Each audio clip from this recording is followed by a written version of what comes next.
Welcome to Simplified UPSC by PPP, where we listen, learn, and grow together.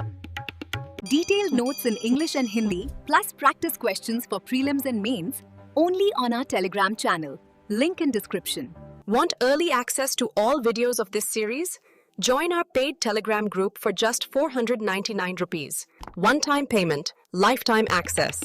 WhatsApp now to join us. नमस्कार, the deep dive में आपका स्वागत है। आज हम एक लहर का पीछा करने वाले हैं। एक लहर? हाँ, एक ऐसी लहर जो करीब 7वीं सदी में दक्षिण भारत के तटों से उठी और अगले 1000 सालों में धीरे धीरे पूरे भारत को अपनी आगोश में ले लिया। ये भक्ति की लहर थी।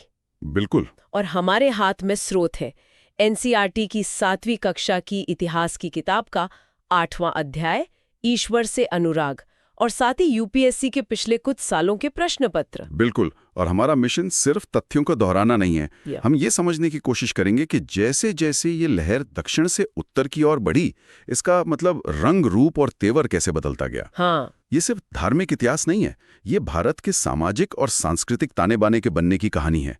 और यूपीएससी के लिहाज से ये वो विषय है जहां से अक्सर सवाल सिर्फ क्या नहीं बल्कि क्यों और कैसे पर पूछे जाते हैं। तो चलिए इस लहर की शुरुआत पर चलते हैं। दक्षिण भारत, 7वीं से 9वीं सदी, यहीं पर हमें भक्ति आंदोलन की पहली चिंगारी दिखती है। हाँ। 2 समूह भरकर सामने आते हैं। नयनार, जो शिव के भक्त थे, और आलवार, जो विष्णु के उपासक थे। हाँ, लेकिन यहाँ सबसे चौंकाने वाली बात उनकी सामाजिक पृष्ठभूमि थी। हाँ, और ये इस आंदोलन का आप कह सकती हैं मूल मंत्र था। ये संत किसी एक जाति या वर्ग तक सीमित नहीं थे।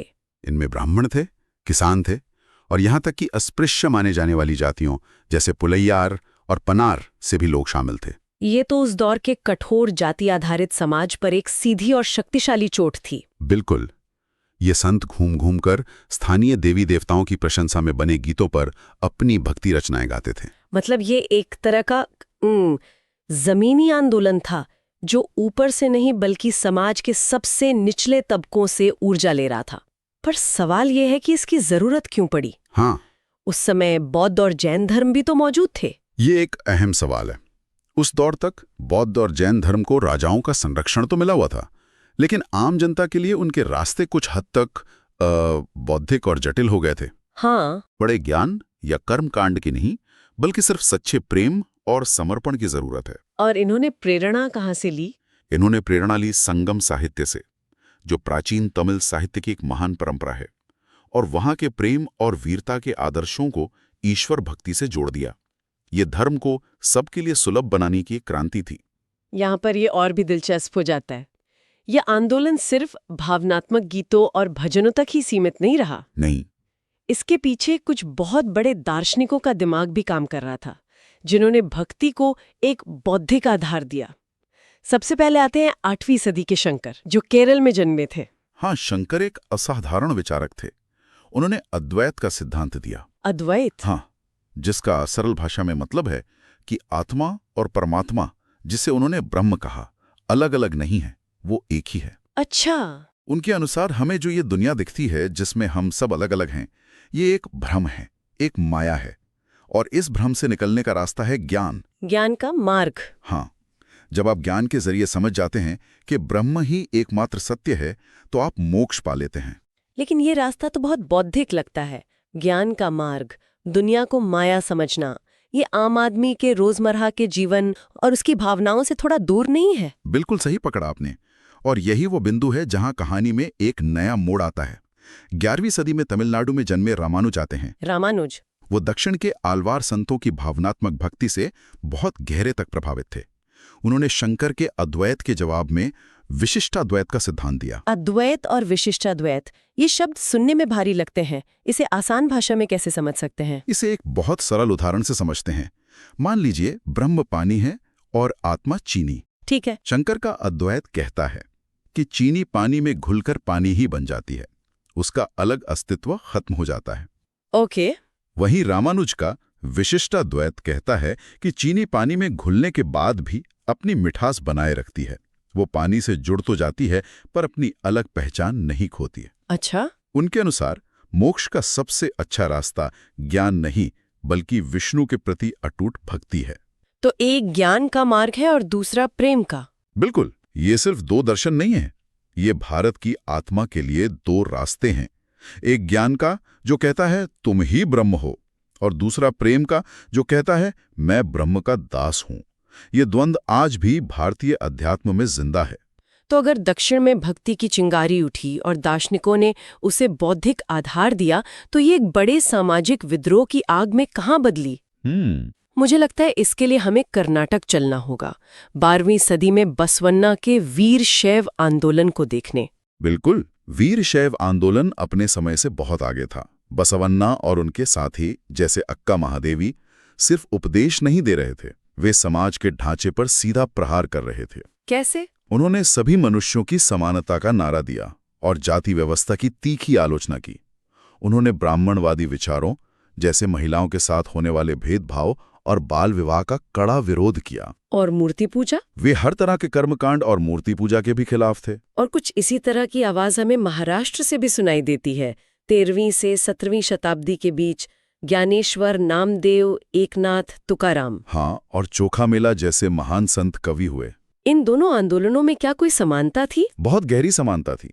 दोनों ही आंदोलन सामाजिक सुधार पर केंद्रित थे, लेकिन महाराष्ट्र के संतों का तरीका थोड़ा अलग था। क्या अलग था? उन्होंने दुनिया छोड़ने या सन्यासी बनने का उपदेश नहीं दिया। वे आम लोगों की तरह अपने परिवारों के साथ रहते थे, अपनी रोजी रोटी कमाते थे और सिखाते थे कि असली भक्ति मठों में नहीं, बल्कि लोगों के बीच रहकर उनके दुख दर्द को साझा करने में है। बिल्कुल, जैसा कि महार जाति से आने वाले संत चोखा मेला ने अपने अभंगों में व्यक्त किया। और मुझे लगता है कि इन संतों ने अपना संदेश फैलाने के लिए संस्कृत जैसी विद्वानों की भाषा को नहीं चुना। उन्होंने मराठी में लिखा है ना? हाँ। क्या ये भी एक तरह का विद्रोह था? ये सिर्फ विद्रोह नहीं, ये एक बहुत बड़ा क्रांतिकारी कदम था। संस्कृत उस समय ज्ञान और धर्म की भाषा थी, जिस पर कुछ ही लोगों का अधिकार था। सही बात है। जब इन संतों ने मराठी जैसी आम आदमी की भाषा में गीत और कविताएं लिखनी शुरू की, तो उन्होंने ज्ञान और भक्ति को हर घर तक पहुंचा दिया। उन्होंने धर्म को कुछ लोगों की जागीर से निकालकर जनता की संपत्ति बना दिया। जैसे गुजराती संत नरसिंह मेहता का वो प्रसिद्ध भजन, वैष्णव जंतु तेने कहिए जे पीड़ पराई जाने रे। भक्ति का ये मानवतावादी पहलू इस पूरे दौर का सबसे बड़ा टेकअवे है। ये अद्भुत है कि कैसे भक्ति का विचार अलग अलग क्षेत्रों में अलग अलग रूप ले रहा था, लेकिन इसी दौरान भारत में एक और विचारधारा पनप रही थी जो इस्लाम की परंपरा से आई थी, पर जिसका दिल बिल्कुल इन्हीं संतों की तरह धड़कता था। ये थे सूफी। हाँ, सूफी इस्लाम के रहस्यवादी थे। जैसे भक्ति संत हिंदू धर्म के बाहरी कर्मकांडों को चुनौती दे रहे थे, वैसे ही सूफी इस्लाम की कट्टरपंथी और कर्मकांडी व्याख्या को खारिज कर रहे थे। तो उनका जोर किस पर था? उनका जोर ईश्वर के प्रति गहरे व्यक्तिगत प्रेम और सभी इंसानों के प्रति दया और करुणा पर था। वे ईश्वर से वैसे ही मिलना चाहते थे जैसे एक प्रेमी अपनी प्रेमिका से मिलता है, बिना किसी बिचौलिए के। और इसके लिए उन्होंने कुछ खास तरीके भी विकसित किए हैं ना, जैसे जिक्र, समा और रक्स। बिल्कुल, उन्होंने अपने पीर या गुरु के मार्गदर्शन में ईश्वर को याद करने के कई रास्ते खोजे। जिक्र यानी नाम का जाप, समा यानी गायन और रक्स यानी नृत्य। ये सब ईश्वर के प्रेम में डूब जाने के तरीके थे। हाँ, भारत में चिश्ती सिलसिला सबसे ज्यादा प्रभावशाली हुआ, जिसमें अजमेर के ख्वाजा मोइनुद्दीन चिश्ती, दिल्ली के कुतुबुद्दीन बख्तियार काकी और निजामुद्दीन औलिया जैसे महान संत हुए। और उनके केंद्र, जिन्हें खानका कहा जाता था, वो एक तरह के आश्रम थे जहां हर धर्म और वर्ग के लोग आते थे, आध्यात्मिक शांति पाते थे और अपनी समस्याओं पर बात करते थे। ये बात मुझे हमेशा आकर्षित करती है कि भक्ति और सूफी संतों के विचारों में कितनी समानता थी। क्या ये महज एक संयोग था? नहीं, ये संयोग से कहीं ज्यादा था। ये विचारों का एक संगम था। जब भक्ति संतों के भजन और सूफियों की कव्वालियां एक ही हवा में गूंजने लगी, तो लोगों ने महसूस किया कि वे अलग अलग जुबानों में एक ही बात कह रहे हैं। तो इससे एक नई संस्कृति ने जन्म लिया। इस आपसी संवाद ने भारत में एक ऐसी गंगा जमनी तहजीब को जन्म दिया जहां धर्म की दीवारें पिघलने लगीं। ये एक अनूठा आध्यात्मिक ताना बाना था। तो अब तक हमने देखा कि ये लहर दक्षिण से उठी, पश्चिम में महाराष्ट्र और कर्नाटक पहुंची और सूफीवाद के रूप में मध्य एशिया से भी एक धारा आकर इसमें मिल गई। अब ये कहानी पहुंचती है उत्तर भारत। हाँ, उत्तर भारत में, जहां 13वीं सदी के बाद इन सभी धाराओं का एक महासंगम होता है। सही कहा। उत्तर भारत में ये आंदोलन और भी विविध हो गया। एक तरफ तुलसीदास जैसे संत थे जिन्होंने राम को ईश्वर का रूप मानकर रामचरितमानस की रचना की, जो आज भी करोड़ों लोगों के लिए भक्ति का स्रोत है। बिल्कुल। दूसरी तरफ सूरदास थे जो कृष्ण की भक्ति में डूबे हुए थे। ये सगुण भक्ति थी, यानी ईश्वर के साकार रूप की उपासना। लेकिन इसी दौर में कुछ ऐसे संत भी हुआ जो इन सब से बिल्कुल अलग थे, जो हर तरह की परंपरा को चुनौती दे रहे थे। मेरा इशारा कबीर की तरफ है। कबीर इस पूरे आंदोलन के शायद सबसे विद्रोही और मौलिक विचारक थे। उनका जन्म 15वीं-16वीं सदी में बनारस में हुआ था और माना जाता है कि उनका पालन पोषण एक मुस्लिम जुलाहा परिवार में हुआ। और उन्होंने क्या किया? कबीर ने हिंदू और इस्लाम दोनों ही प्रमुख धार्मिक परंपराओं को सिरे से खारिज कर दिया। उन्होंने बाहरी पूजा पाठ, मूर्ति पूजा, नमाज, रोजा, हर चीज का मजाक उड़ाया। उनकी सोच तो बिल्कुल अलग थी और यूपीएससी को भी ये पता है कि यहीं पे छात्र गलती कर सकते हैं। हाँ। मुझे याद है 2014 के प्रीलिम्स में एक सवाल आया था जिसमें एक कथन था कि बीजक संत दादू दयाल की शिक्षाओं का संकलन है। हाँ, ये सवाल। ये सुनने में तो एक छोटा सा तथ्य लगता है, पर ये कबीर की विरासत को समझने के लिए बहुत जरूरी है। हाँ, ये एक बेहतरीन उदाहरण है। और ये कथन पूरी तरह से गलत है। साफ बताती है कबीर के छंदों और विचारों को बीजक में संरक्षित किया गया है। दादू दयाल भी एक महान संत है, पर बीजक का संबंध कबीर से है। ये दिखाता है कि परीक्षा में तथ्यों की कितनी अहमियत है। और कबीर का ईश्वर कैसा था? कबीर एक निराकार, निर्गुण ईश्वर में विश्वास करते थे, जिसका कोई रूप, रंग या धर्म नहीं था। उनके अनुयायी हिंदू और मुस्लिम दोनों ही समुदायों से थे। कबीर की बात करते हुए एक और महान संत का नाम जहन में आता है, जिनके विचार भी काफी मिलते जुलते थे, बाबा गुरु नानक। उन्होंने भी एक ईश्वर की बात की, जाति पाति को नकारा, लेकिन यहाँ एक बड़ा सवाल उठता है। ये बात मुझे हमेशा चौंकाती है कि कबीर और गुरु नानक के विचार इतने समान होने के बावजूद कबीर का रास्ता एक पंथ बनकर रह गया, जबकि गुरु नानक का आंदोलन एक संगठित धर्म, सिख धर्म के रूप में विकसित हुआ। ऐसा क्यों हुआ? ये एक बहुत ही महत्वपूर्ण और गहरा सवाल है। इसका जवाब दोनों के दृष्टिकोण और संगठन के तरीके में छिपा है। गुरु नानक मतलब 1469-1539, उन्होंने सिर्फ उपदेश नहीं दिए, उन्होंने एक समुदाय बनाया। हाँ, उन्होंने एक समुदाय बनाने के लिए ठोस संस्थागत नींव रखी। उन्होंने अपने अनुयायियों के लिए एक पवित्र स्थान बनाया, जिसे धर्मसाल कहा जाता था, जिसे आज हम गुरुद्वारा कहते हैं। और लंगर की परंपरा भी? बिल्कुल। उन्होंने एक सामूहिक रसोई, लंगर की परंपरा शुरू की, जहां हर जाति और धर्म के लोग बिना किसी भेदभाव के एक साथ बैठकर भोजन करते थे। ये समानता का एक जीवंत प्रतीक था। मतलब उन्होंने सिर्फ विचार नहीं दिए, बल्कि उन विचारों को जीने के लिए एक सामाजिक ढांचा भी तैयार किया। ठीक यही बात है। और सबसे महत्वपूर्ण, उन्होंने अपने बाद उत्तराधिकार की एक स्पष्ट परंपरा स्थापित की, गुरु परंपरा। हाँ, ये बहुत जरूरी था। उन्होंने अपने शिष्य भाई लहणा को गुरु अंगद के रूप में अपना उत्तराधिकारी नियुक्त किया।